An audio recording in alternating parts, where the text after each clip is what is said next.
my name's Gary, and I thought I'd go into some of my old favourite records and just to take them apart and see how they were created, or not necessarily like a full deep dive into the production, but just the main musical components.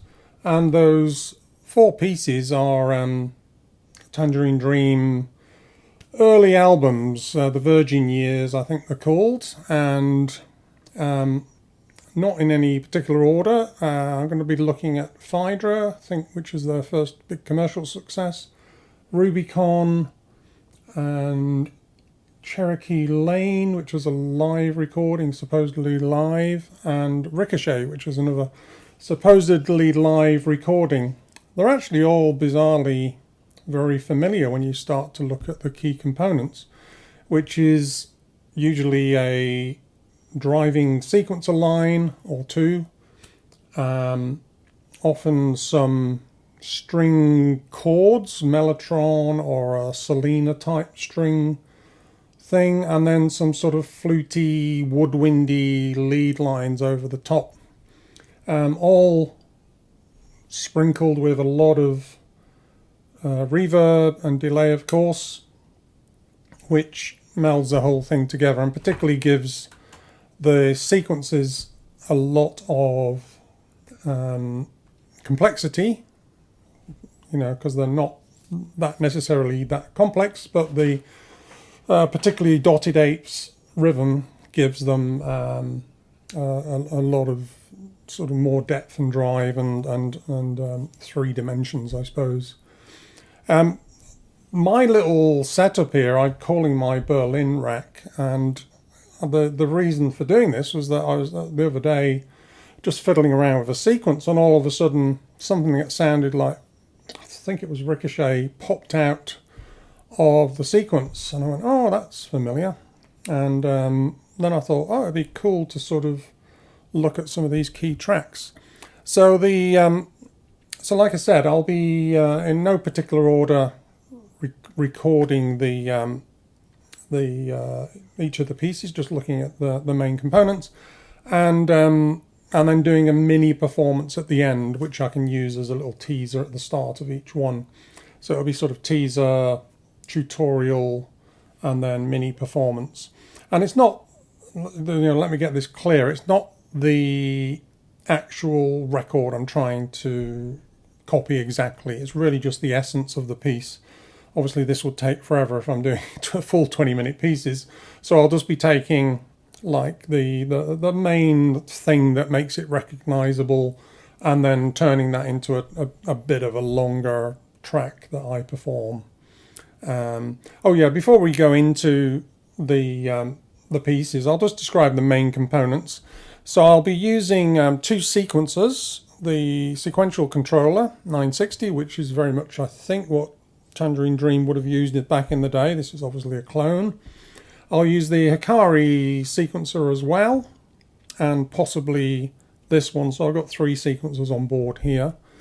For sound sources, for the sort of big, deep sequences, I'll be using the 3 oscillator Model D, plus the 3 big oscillator Tiger.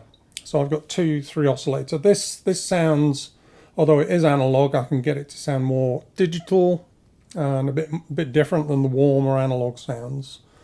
For the big pad sounds, I haven't got a mellotron. I haven't got, a few of the other things that Tangerine Dream uses. So I'm going to use the solina string ensemble because it's got a phasing device as well. So it's once you put the phaser on, you can get it sounding very Tangerine Dreamy in style versus just what it is without it.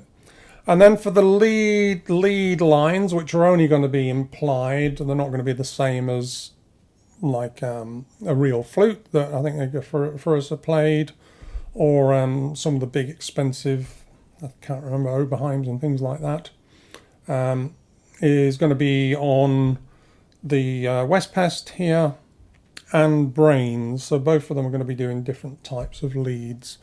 All of the delays and reverbs are coming from this poor old overworked NTS1 over on the side here. So hopefully that makes sense. Oh yeah, sorry, the only other mini thing is the sequencers will be quantized or not using this ornament and crime. It's got a dual quantizer on this side. On the other side, there's something just for rhythm if I need it. 2 tracks of Euclidean type rhythm, which will go into drums or TB 808, BD 808. Sorry, it's a sort of kick drum. I won't be using a lot of percussion in this because they tend to be percussion free. Okay, hopefully that makes sense. So let's go into number 1.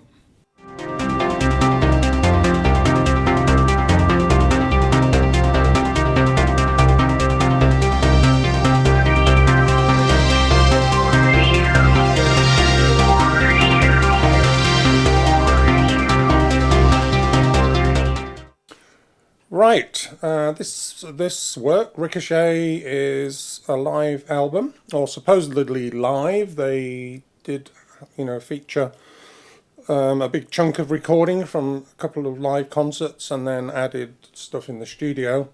But what makes it a lot of Berlin school, fans like it is it has a very more improvisational quality to it. It's got, a lot of cross-sequencing going on, polymetric things from, obviously, Chris Frank, and then a lot of layers of improvisational things from Edgar and Peter, and also it feels like it evolves. It gets more and more complex. It goes into different territories, unlike perhaps some of the later albums as well, where it tends to stay on one sequence with just one melody over the top. This one evolves quite considerably, and so it's going to be hard to emulate the whole piece. Obviously, these are just little tasters of creating these works on old school equipment. It would be easy to do this on a DAW.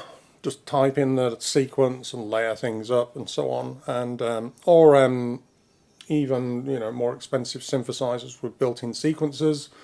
Super easy to enter these in.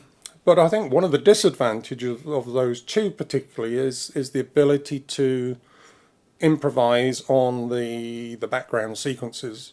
So on these, for instance, it's easy to drop elements out rather than just one sequence. It's easy to change one note in the sequence as it's running, so it's all about the performative aspect. And that's kind of why I'm using this rather than just playing on a computer, which would be pointless, or playing on a big synthesizer, just to show you the process.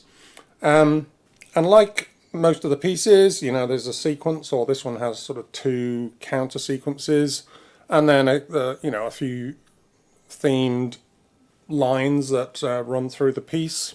One of them being this sort of thing. And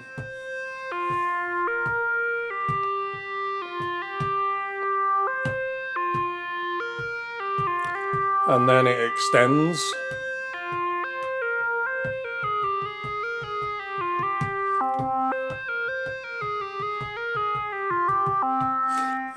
So that's the main theme. It's often echoed on the strings as well, the emulators.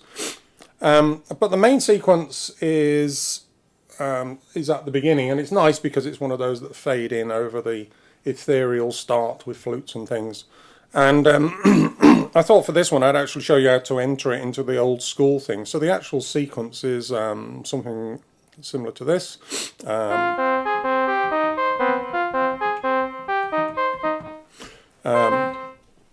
So eight steps, and to enter them in old school style, it was really a case of this, choosing the step, playing a reference note,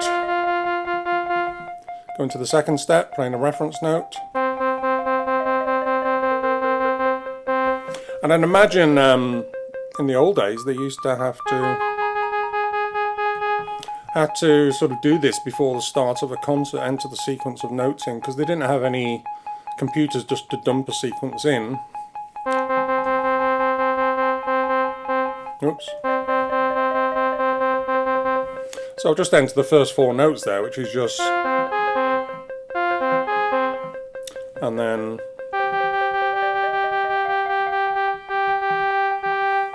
and this may be the wrong note, but it doesn't matter for this. And then just a couple of octave Cs at the end.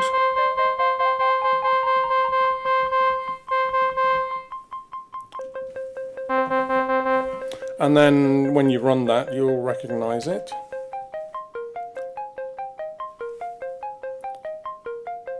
That last note's wrong. Just check that again.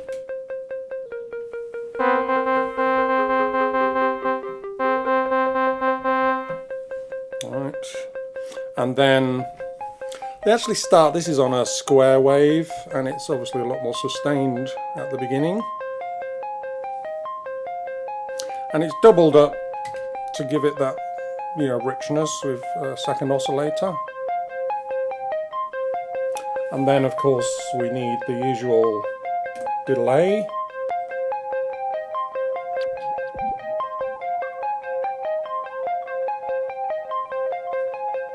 I switched into mono so I can just work out the timing manually. And again, this is old school, so rather than just typing in beats per minute, they would have had to sort of do this by ear, or they could have actually put in the milliseconds.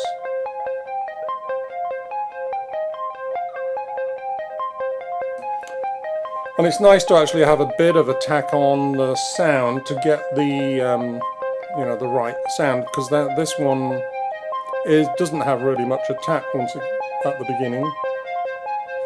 And then we need a bit of reverb. I'll just put that delay into stereo, and then we need a bit of reverb.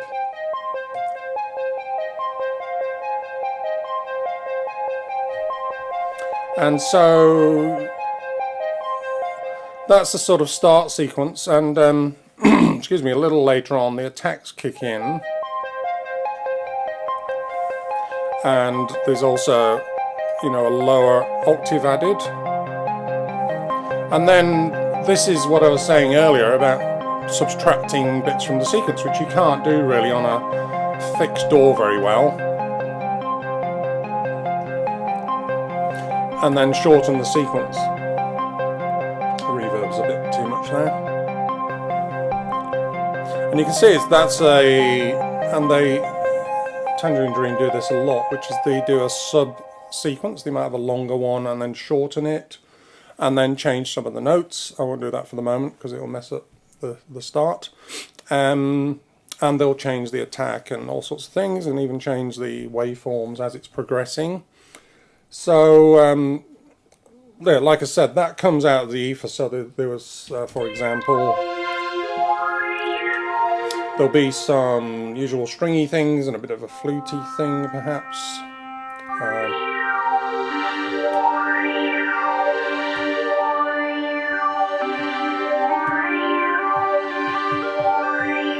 I think this entry is a sort of arpeggio.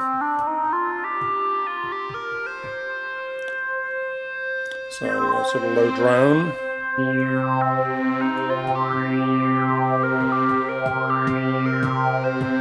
And then from that sustained note, out rises the sequence.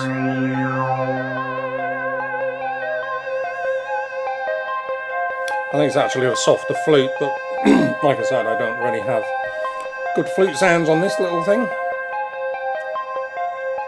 And then this develops, you know, just one note's taken out.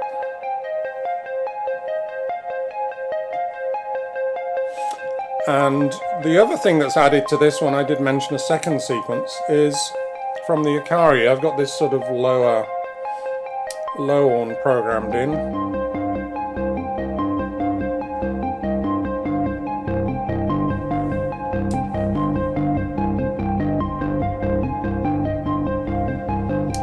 Growly.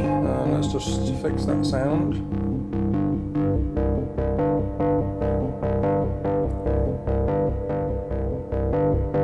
So this is a sequence with gaps in, so what I mean is rests rather than just continuous all the time. And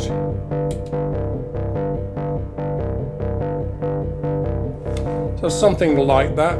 It does vary, so I'm just using this.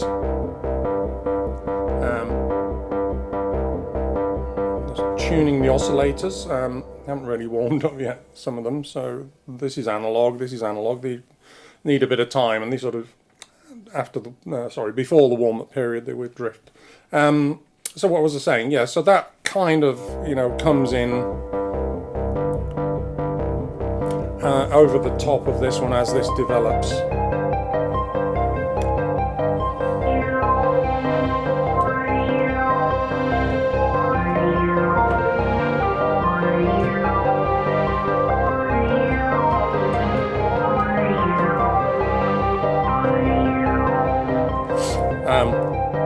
Oops. So that's what I'll be doing, and then you'll see during the performance element I'll be adding and subtracting bits of the sequence and changing notes here and there, and then just improvising on these too. Remember, the keyboards here represent big banks of synths that they had, and this is, like I said, just primarily to show you sort of old school ways of doing things. So the only other thing is each of these analog synths have noise generators built in, so this is where in certain sections of Ricochet particularly there's elements that are sort of these noise sequences, and I've got a separate sort of percussion thing here where I can play around with that, and even this guy has got noise built in, so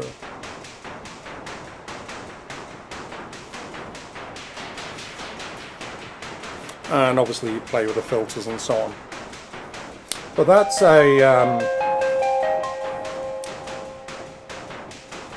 that could be manually triggered, it could be a hit or sort of electronic drum, whatever. But it's just to show you how that sort of element in the piece can work. I may do it in the mini performance. Anyway, I hope that makes sense. I'll go into the performance now.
So this next piece is Cherokee Lane, which is actually a live album called Encore, one of the tracks from that, and the opening section is one of my favourite sort of pieces of Tangerine Dream, mainly because out of the usual ethereal beginnings,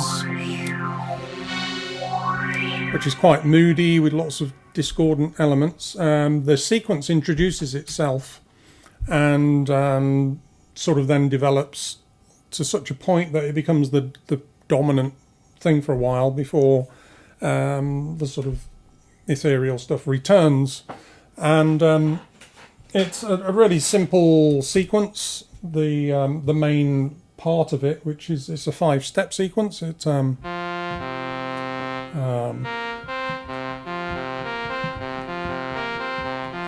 that plays over and over again at the beginning, and it introduces itself in steps. So the first thing you hear after this sort of stuff is that's faded in as a... Turn the strings down.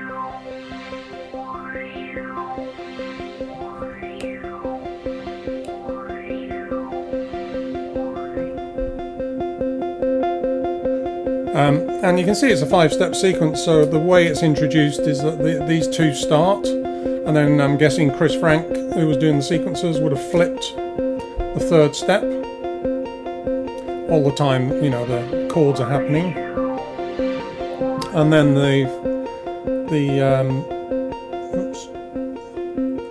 then the 4th step.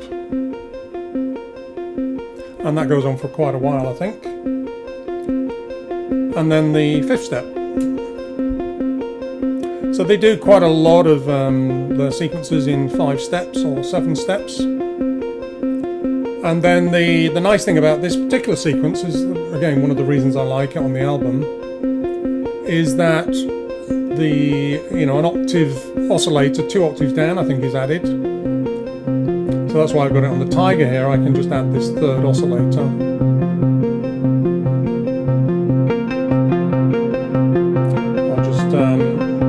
Fix the volume on that.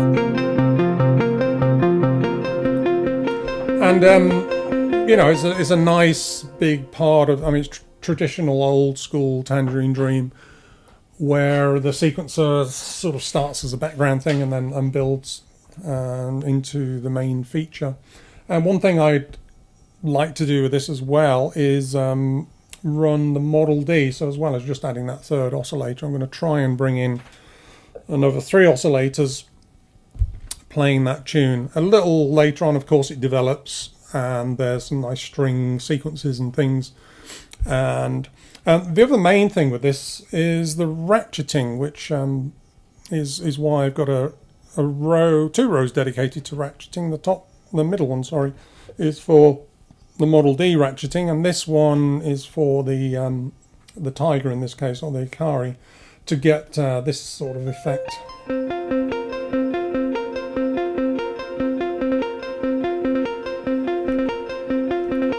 And you can see that's hitting on the third step. Now it's on the 4th step.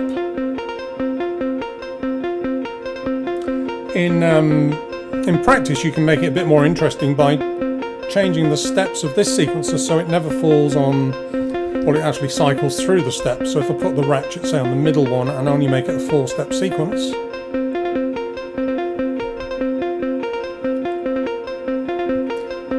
so you can see every 4th step we're going to get a ratchet, which means that it's going to go through each of the steps of the 5-step sequence, which is kind of how it is on the album. And I'd imagine they had a separate ratcheting system similar to this, sequencer running separately.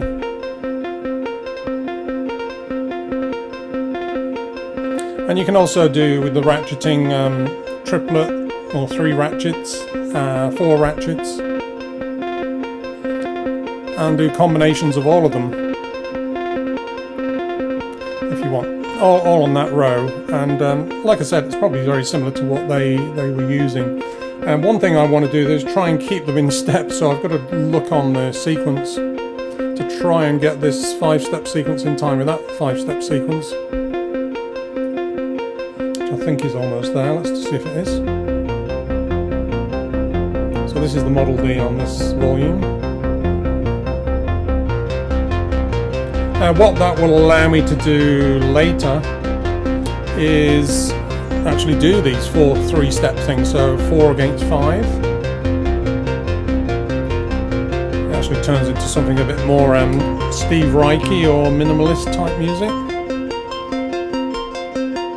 And when you pan them each side of the stereo, you get some lovely effects. It's polymetric, of course.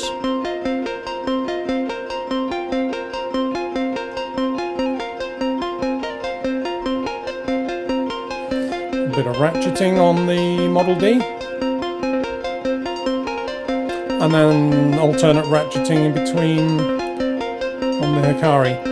Anyway, I don't want to get stuck on that. That's just basic sequencing. We were sort of looking at the piece itself, so Model D down, and then just the Tiger. The other thing, like I said, the other key feature of this one is the much more, I'd say, cinematic opening. Is in the normal sort of C minor-y thing, definitely some F sharps in and a few B naturals and things like that, just to make it quite spooky, the opening.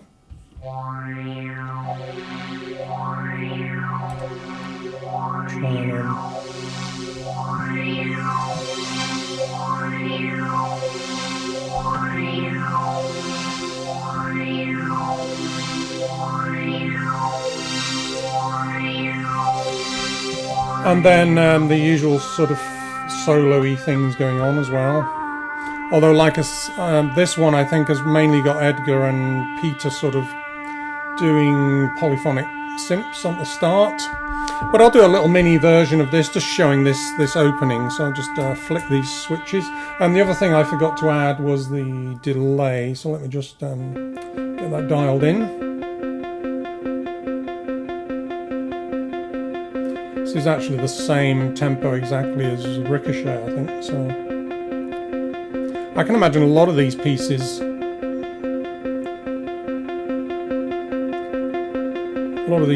Were very similar structure-wise, and they actually had very similar sequences between the pieces. And often a lot of the live ones were, their attempts at Stratosphere or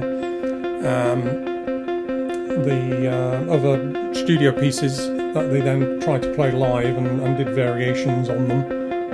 The nice thing with the Tiger is I can dial in sounds that are a bit more digital. So for example, that opening, and then I've got a second oscillator that's an octave below that.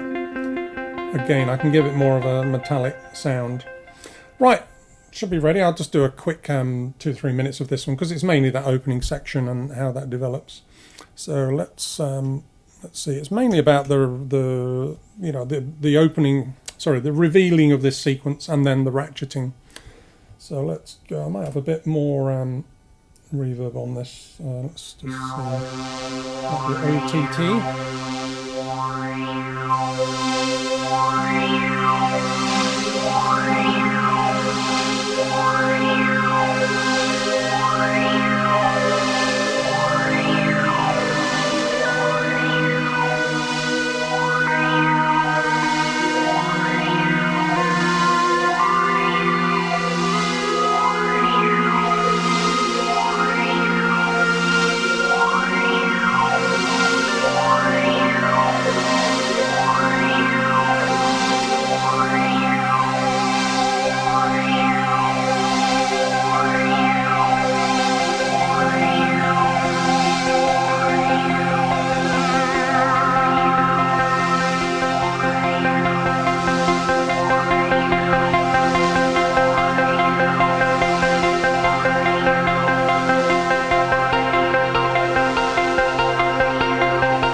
Okay, Rubycon. This was really their second commercial success after Phaedra, which was really sitting between the very weird early stuff, and then Rubycon, which I think pointed the direction for the next 4 or 5 years.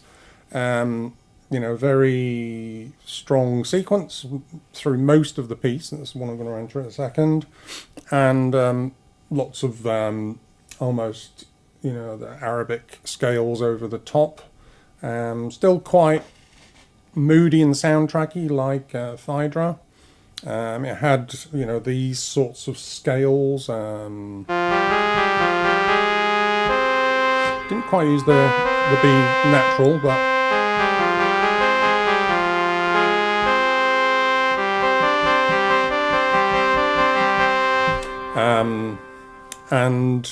so harmonic minor type things without the seventh, used a lot in the I suppose it's Dorian, Lydian scale over the C. So the sequence is like this, and it's actually 3/4. So I'm just going to enter that in like we did. I've shown you, I think, in previous ones, but if this is the first time, so we choose, you know, the root note. I'll just turn up an oscillator.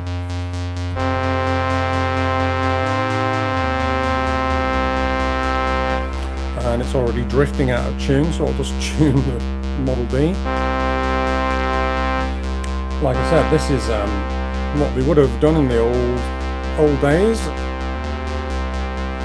You could take the quantization off. I've actually got on this ornament and prime a little dual quantizer, which I've mentioned, I think, which is tuned to E flat scale or C minor, and that keeps this in tune. If I turn this guy off, you can see it could have been, I think on the Phaedra example you can see that. So we could do it without the quantizer on this one, just to show you the principle.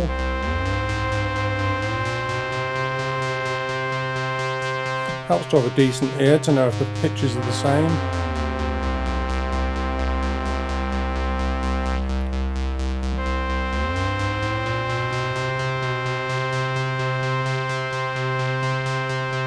And it must have been a nightmare if these drifted and it wasn't quantized. Well, this is only a 6-step sequence, so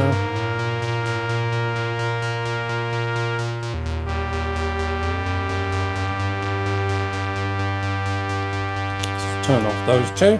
And now if we listen to the whole thing, bit of less decay, and this was obviously doubled up. And then with, of course, the delay on.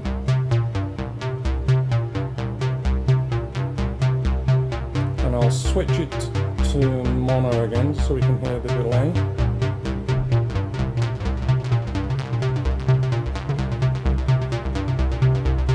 And remember, this is on quantize at the moment.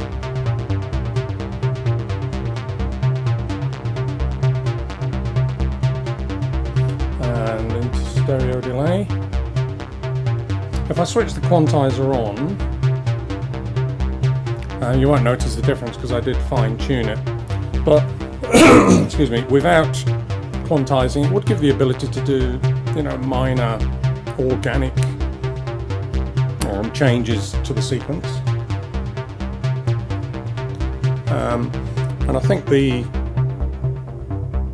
sequence was very didn't have a lot of high frequency content.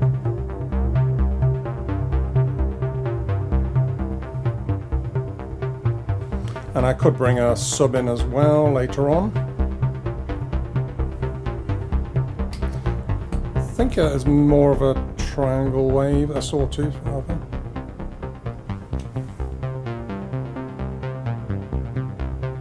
And then we get to the obviously the phased modulated strings.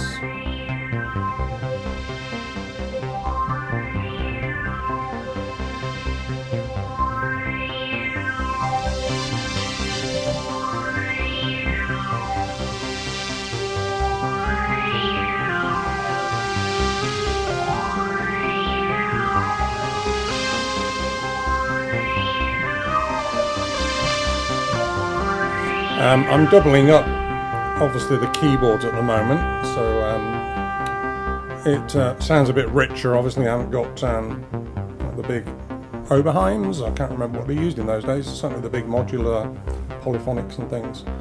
And what else do we need to do? That no, it's pretty straightforward on that one. So I'll do a quick mini performance. And again, this is probably, I can't remember if this sort of comes out of the ether, the sequence, but we can do that. I'll just have one oscillator going. Still trying to get the front envelope. Tiny adjustments on the attack.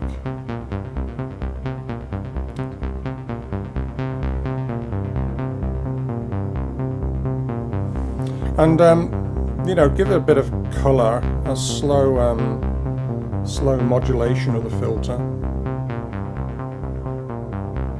just so it's changing the background. And then, you know, lots of sloshy pad sounds.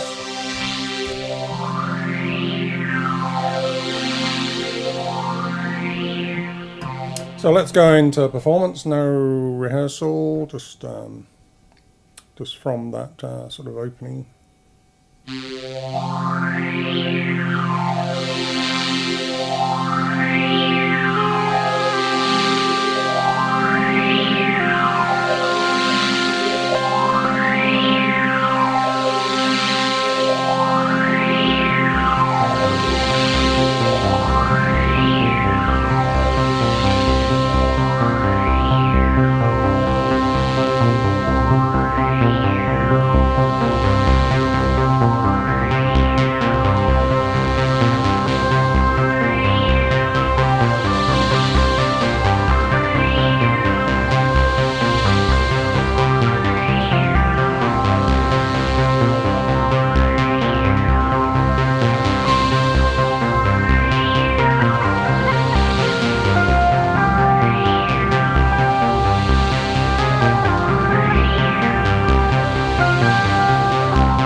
Right, so Phaedra was, I think, one of the first major commercial successes for the band, and I think because it straddles the very early abstract experimental works and then into the more commercial side, particularly with the the sequencers on, which gave it much more of a spine or a skeleton structure to sit on rather than just free-form improvisations. So and this one was very interesting because it did play a little with the tuning. So there was an element where you could hear the sequence being tuned backwards and forwards. I think it was one of the first sequences they got. So I'm not sure they did that deliberately. I'm sure they did, but and liked the sound of it. Oh, sorry, it was accidental, and then they kept it in. But this sort of element of tuning the whole synthesizer and the oscillators. So I'm going to enter this in again. If you remember the process of choosing the notes, this is an A-step sequence as the main one, which is something like this. I think I may have got one note wrong, but it doesn't really matter.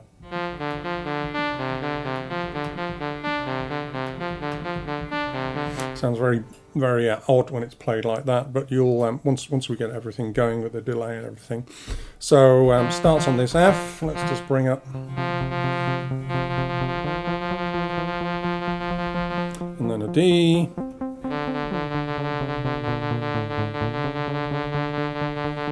Remember, I'm doing this by ear, so it's not quantized. You can hear it here.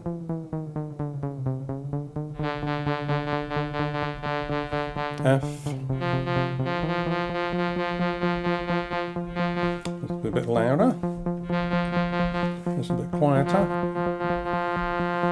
And then D.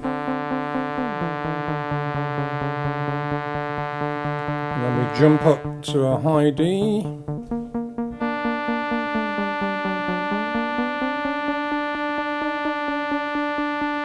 And that high note forms a significant part of the attraction of the sequence because it sort of jumps out, and then drop to a low C. And D. And then over low C.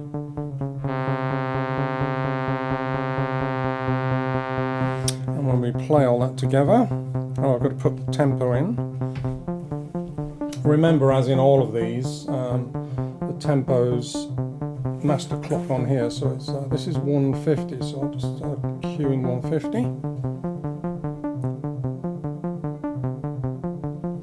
And then a bit of reverb.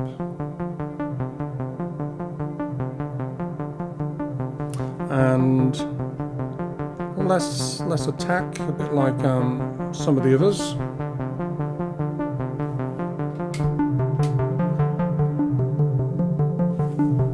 And then let's make sure I've got the sequence right.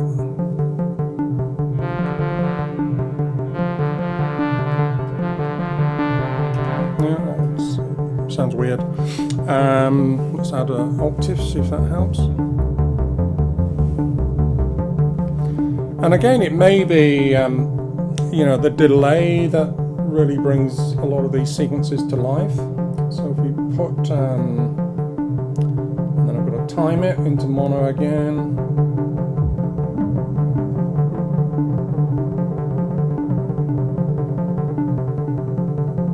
Because it does have the effect of adding 8 more notes in this case.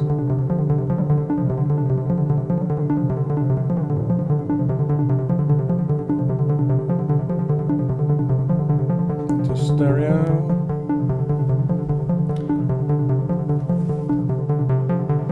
And like I said, the tuning on this one was the interesting thing. So there was a bit of that going on, master tuning of the oscillators, and there is the ability to detune and tune in specific notes. It's almost as if they were playing like the main tune here, which is recognizable.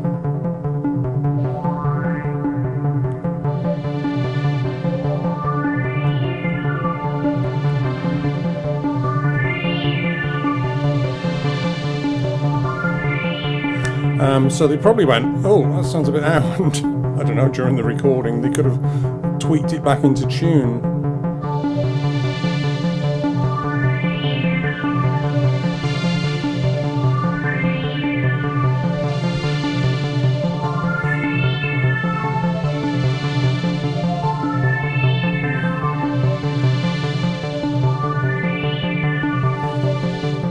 To tune these old synths, of course, you could use a tuner. So obviously I tune this by ear, so I'm just seeing how far off the F that is, so it's a bit flat.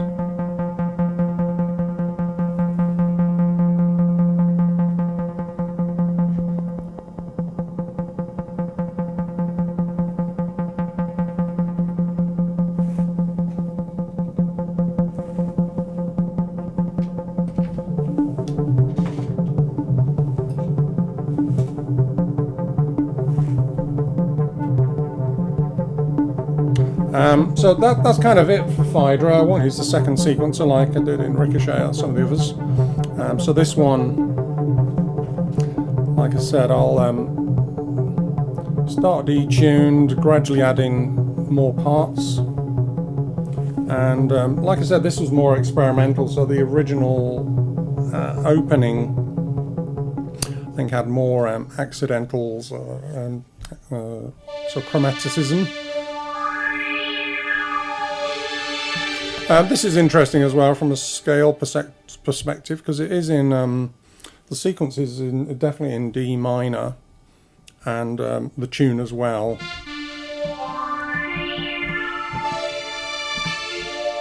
And yet the when you listen to it, it's obviously there's C minor-y things going over the top, which sort of justifies having things like A flats, which you wouldn't get in D minor. And even B flats, so let's just play around with that. So I'll bring in the sequence and then try and tune it up. Try and tune it up over this discordant non-D minor-y thing. So let's do the go into the piece.